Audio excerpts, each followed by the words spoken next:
Okay, Mr. Gillen.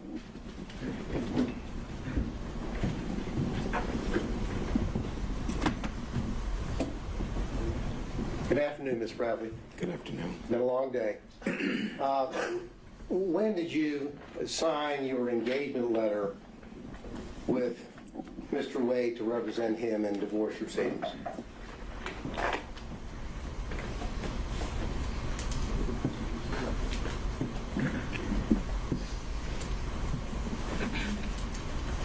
It would have to be 2017, 2018.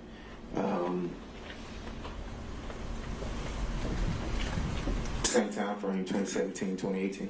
So did you sign or have signed an engagement letter to represent him, or are you just speculating? I can't recall. I mean, we were in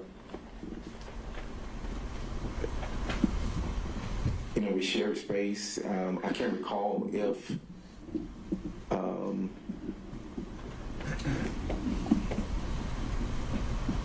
there was a contract or if there is a contract. I think there is a contract, but right now it would be speculation. Right now, sitting here, you do not know whether or not you had a signed engagement letter with Mr. Wade discussing the parameters of your legal representation of him. Isn't that correct? That's not correct. I mean, I can't say. I don't have my files or anything with me. Well, sitting here, you do not have specific recollection or knowledge that you even had an engagement letter to represent him. Isn't that right? I think I had an engagement letter, but I do not know specifically if I had an engagement letter. Well, when did you open a file? Did you open when you represent someone, you open a file in your office? And when did you open the file on Mr. Wade? I am going to object to the relevance of this line of questioning. There has been no dispute by the attorney or the client that there was an attorney-client relationship, and so I object to the relevance of the circumstances under which that engagement began, because as Mr. Gillen knows, that's not a factor in determining whether there was a true attorney-client relationship. Well, Your Honor, it's not just up to Mr. Wade and Mr. Bradley, it's up to the court. I agree with you there, Mr. Gillen, and so I'll give you a little bit of leeway, but I don't think we can spend too much time on this. No, so okay, we'll see. Your Honor. Now, did you or did you not open a file in your law practice with Mr. Wade's name on it, yes or no? Yes, I had a file with Mr. Wade's name on it. When did you open that file? I'm assuming 2017, 2018. I can't tell you the exact date. I've said that 3 or 4 times. Well, let's approach it from another angle. When is the first invoice that you sent to Mr. Wade for your legal representation?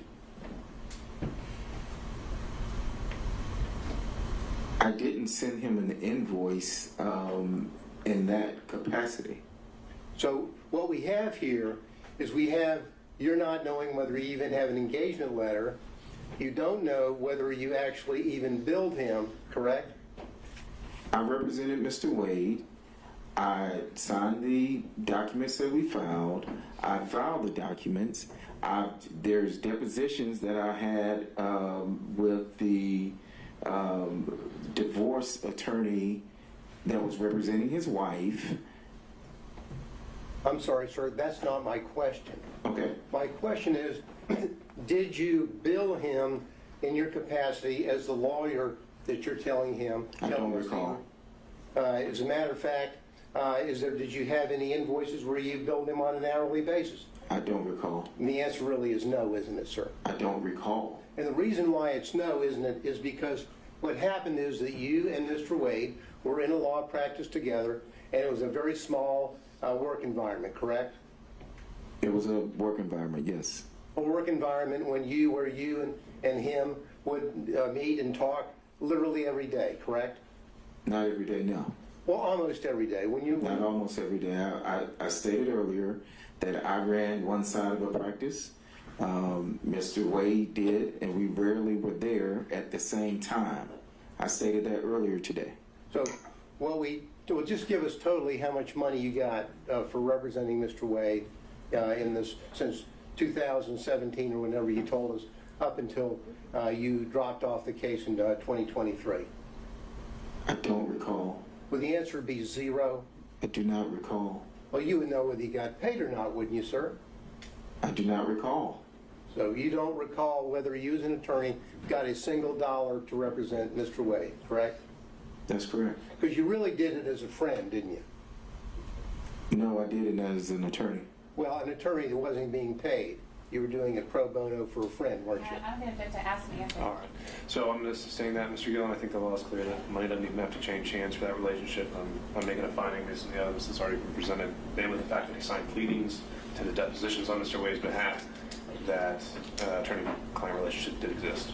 Well, At some okay, point. and I was just laying the foundation to the circumstances in terms of the non-billing from the 2017 period and whether there was really an attorney-client privilege there. That's what I was trying to do. Okay. And- If the dispute is just when it occurred, you can try to hone in on that, but the questions I've heard so far are more from you were never paid ever, it was from a overall angle. Well, from 2017 until November of 2021, you didn't receive a dollar from Mr. Wade for your supposed or your representation of him, correct? I don't have the file in front of me, and I do not recall. Okay. And the reality of it is, as I mentioned or asked you a few minutes ago, is that it was a small firm and you were doing him as essentially a favor as a friend and as a law partner, correct? No, I was representing him as an attorney. Were we in the practice together? Yes. And were we, or are we friends? I mean, we were friends at the time, yes. Well, you were friends and law partners, correct? Yes. And in a small firm, and I know because I'm in a small firm, people will sit around the office and talk about their social life and what they're doing, correct? Correct? If that happens in your small firm, yes, yes. Well, that doesn't happen, or did it happen in your small firm? The witness has been asked very specific questions about conversations about socialization, and we've gone on through it, so I think this is asking actually. All right, I'll answer this one question, overruled. Repeat the question. Well, did you in your small firm have occasion to where people would sit around and socialize and talk about what was going on in their lives as opposed to merely talking about the law? Yes. And you had those conversations with Mr. Wade as a friend on a social basis, didn't you? I certainly. Objection, it's going back into the privileged communication. Not yet, but it might. I assume, yes, we talked about sports. We talked about, sports a whole lot. You talked about life and about what was going on in your life and what was going on in his life, right? Right? Sometimes, very rarely, yes, sometimes. And that is what you do in a small work environment when you know people very well and you do favors for them, correct? Again, I'm going to object. Yeah. Questions? All right. Sustain. Next question, Mr. Gillen. Now, in that capacity, didn't you have discussions with Mr. Wade about what was going on in his social life? That had nothing to do with him asking you legal advice. Objection, to be more specific. I think he's just asked whether he socializes outside of legal advice, so I think you can answer that question. I did answer the question. I said we talked about sports a lot. And I'm asking, sports is one thing. The social life, did you talk about each other's social life, like Mr. Wade, and who he was dating? All right. So that'll be sustained on privilege. Your Honor, just for the record, I would state that my objection would be that the privilege only protects communications in furtherance of seeking out a legal advice, not talking about something that might be personal or confidential, and that's the distinction that I would draw. I think that's an accurate legal point. However, I think the witness has already been questioned and testified on this point. Thank So, you. next question. Now, you got into the fact that you were the initial attorney on the divorce case, correct? That is correct. Now, did you and Mr. Wade, without getting into discussions, did you and Mr. Wade together prepare his responses to the interrogatories which were filed initially in the divorce case? I'm assuming we. Objection, he's asking about the interrogatory responses, preparation of the case in the divorce case. I mean, that's all covered under attorney-client as well. Mr. Gill? Well, I don't think it's attorney-client. Did they meet together, and when the interrogatory answers were filed, did he file them, and did he do that in concert with his client? There's nothing privileged there. Did they meet and work together, and that work taking the form of them talking back and forth to each other on the right responses? I'll change it a little bit. Did you review yourself the interrogatory responses given in the divorce case? I did. And whatever knowledge that you had when you were involved in the interrogatory responses, you had the knowledge of all that material or information that you had without getting into the content. Objection. You had all of that knowledge and Question. information. I'm sorry, let me get my question out That's what I before was trying to he say. objects. And when you filed those interrogatories, you had all the knowledge and information that you had obtained from Mr. Wade from 2017 up until the date the interrogatories were filed, didn't you, sir? Okay, so Objection. that's, the follow-up question to that is going to be incorporating knowledge learned during communications. No, I'm not going to have a follow-up question. I just want to know whether is that the case? When he filed the interrogatory forms, he had all of the information that he had discussed with Mr. Wade from 2017 up until the time. That's it. That's my final question. Okay. It's all In which case, without doing that extra assuming link that he based his answers on those communications, it has no relevance. Well, it does in the sense that it shows what knowledge he may have had when he, the attorney, is filing interrogatory responses. That's what it shows.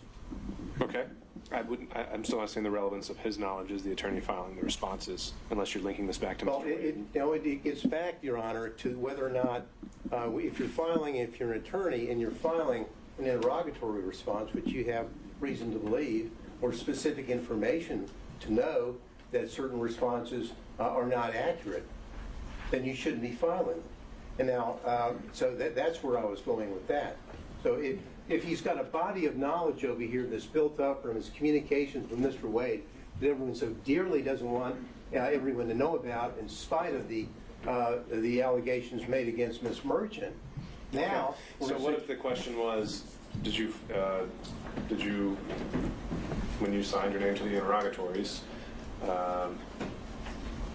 did you commit any knowing fraudulent statement and submitting those to the court at the time? Would there be a problem with that statement or that question? Well, I mean, I think that is a conclusion that others could draw, like the court. I just want to know that he had all that information at the time that he, as the attorney, filed the interrogatories. That's it. We would object. This does fall under attorney-client, and he is making presumptions about when information may have or not have been disseminated to Mr. Bradley in his capacity as attorney. He didn't have to know about anything at the time of, in the middle of, at the end of, or he may never have had that information. There's too much presumption associated with it. The whole matter is covered on his privilege. One comment on that, Your Honor. We have spent almost a day talking about trying to block public the dissemination of what Mr. Wade said, either as an attorney or in any capacity, about his relationship with Ms. Willis prior to November the 1st, 2021. And questions about discussions in 2019, all objected to, claiming the privilege.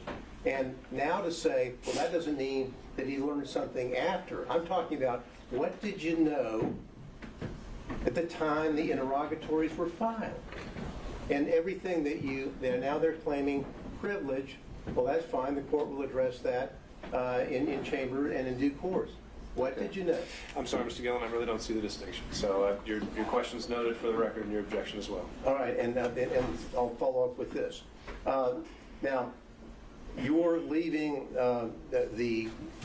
removing yourself from the case, the divorce case, correct?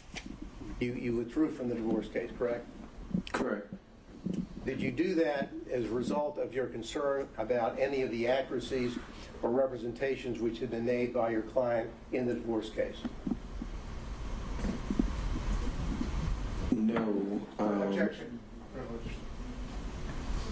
Okay, so that's going to cover communications during the relationship? Well, Your Honor, hypothetically, not saying this is the case, hypothetically, if Mr. Bradley, knowing, let's say hypothetically, that he speaking with Mr. Wade, was aware that the intimate or personal relationship, romantic relationship, existed prior to November the 1st, 2021, and started in 2019 or 2020, if he's armed with that information that he's obtained from Mr. Wade, but Mr. Wade would want to insist on responding to interrogatories which were contrary to the information that Mr. Bradley would have, then I'm asking him whether he took steps as an attorney to say, I cannot be a part of that or countenance that, therefore I'm withdrawing from the case. Sure. I still see that as covering their communications. So I'll sustain that objection. All right, thank you, Your Honor. That's all I have. Thank you, Mr. Gill. Thank you. Mr. Kucherov, are you still with us?